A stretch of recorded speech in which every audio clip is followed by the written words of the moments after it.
আসসালামু আলাইকুম ওয়া রাহমাতুল্লাহি ওয়া বারাকাতুহু। নাহমাদুহু ওয়া নুসাল্লি আলা রাসূলিহিল কারীম। আল্লাহ যখন কোনো ব্যক্তির প্রতি অসন্তুষ্ট হন, তিনি তার দোষ ত্রুটিগুলো তার দৃষ্টির আড়াল করে দেন। ফলে সে তার নিজের ভুলগুলো দেখতে পায় না, কিন্তু অন্যের ভুল ধরতে সবসময় সে প্রস্তুত থাকে।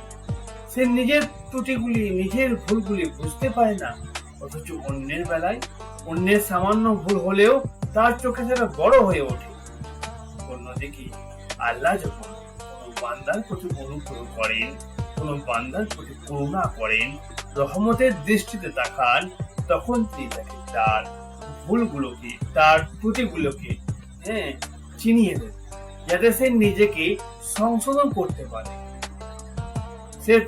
সে নিজেকে সংশোধন করে ভুলগুলোকে স্বীকার করে মহান রব্বুল আলামিনের দরবারে তওবা করে ধীরে ধীরে আল্লাহর প্রিয় বান্দা হয়ে উঠতে পারে।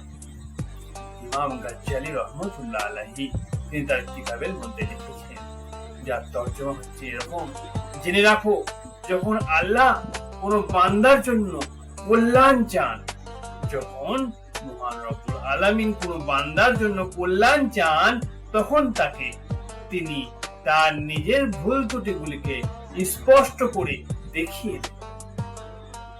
যার দৃষ্টি প্রখর, যার দৃষ্টিশক্তি প্রখর, সে নিজের খুঁতগুলো বুঝতে পারে, নিজের ভুলগুলো বুঝতে পারে। যখন ত্রুটিগুলি ধরা পড়ে, তখন তার সংশোধন করা তার জন্য সহজ হয়ে যায়। যখন তার ভুলগুলো ধরতে পারে সে নিজে, তখন তার তওবা করা সহজ হয়ে যায়। কিন্তু দুঃখের বিষয়, আজকে আমাদের চারপাশের অধিকাংশ মানুষ নিজের ভুল সম্পর্কে একেবারেই অজ্ঞ, নিজের ভুল সম্পর্কে কোনো জ্ঞানই রাখে না। তারা অন্যের দোষ ত্রুটি তাদের চোখে ধরা পড়ে, অন্যের চোখে সামান্য যদি ধূলিকণা পড়ে সেটা সে দেখতে পায়, কিন্তু নিজের চোখে মস্ত বড় যদি একটা গাছের গুড়িও থাকে তাও সে দেখতে পায় না। এই হচ্ছে আজকে আমাদের অবস্থা। আমাদের ভুলগুলোকে, আমাদের নিজেদেরকে খুঁজে খুঁজে বার করে সংশোধন করে নিতে হবে। আল্লাহ তাআলা আমাদের ভুলগুলোকে রাতের আঁধারে, রাতের অন্ধকারে মহান রব্বুল আলামিনের দরবারে হাত পেতে ক্ষমা চেয়ে তওবা করে নেওয়ার মতো সৌভাগ্য আল্লাহ তাআলা আমাকে আপনাকে দান করুন। আমিন সুম্মা আমিন। নিজের দোষটিকে চিনার 4টা উপায় আছে, বুজুর্গরা তাদের কিতাবের মধ্যে লিখেছেন।